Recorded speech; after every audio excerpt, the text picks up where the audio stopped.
यह कहानी एक छोटे से गांव के किसान रामू की है, जो अपनी जिंदगी में कई कठिनाइयों का सामना कर रहा था। रामू एक मेहनती किसान था, लेकिन वह हर दिन नई समस्याओं से जूझता था।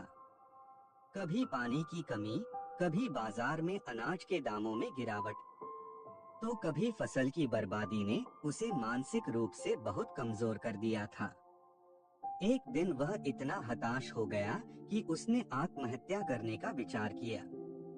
लेकिन तभी उसकी मुलाकात गांव के बुजुर्ग किसान श्रीराम जी से हुई। श्रीराम जी ने उसकी हालत देखी और उसे अपने जीवन के संघर्षों के बारे में बताया। उन्होंने कहा, बेटा, खेती एक दिन का काम नहीं है, इसमें उतार चढ़ाव आते रहते हैं। जब तक तुम संघर्ष करते रहोगे, तब तक सफलता मिलना तय है। रामू ने बुजुर्ग किसान की बातों को ध्यान से सुना और उनके अनुभवों से कुछ सीखने की कोशिश की। श्रीराम जी ने उसे बताया कि कैसे उन्होंने भी कई बार कठिनाइयों का सामना किया, लेकिन कभी हार नहीं मानी। उन्होंने रामू को उम्मीद दिलाई कि वह अपनी मेहनत और धैर्य से हर मुश्किल को पार कर सकता है।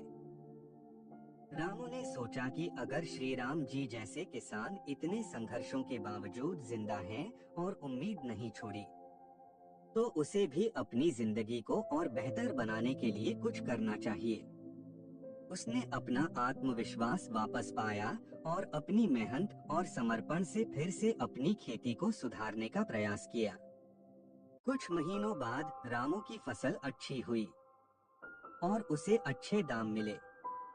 उसने महसूस किया कि आत्महत्या से कोई समस्या का समाधान नहीं होता। जीवन में संघर्ष तो आते हैं, लेकिन अगर हमें साहस और आत्मविश्वास के साथ उनका सामना करना आता है, तो हम किसी भी मुश्किल को पार कर सकते हैं। इस कहानी से हमें यह सीख मिलती है कि जीवन में चाहे कितनी भी कठिनाइयां क्यों न हो, हमें कभी हार नहीं माननी चाहिए। संघर्ष ही सफलता की कुंजी है और हर मुश्किल के बाद एक नया अवसर होता है।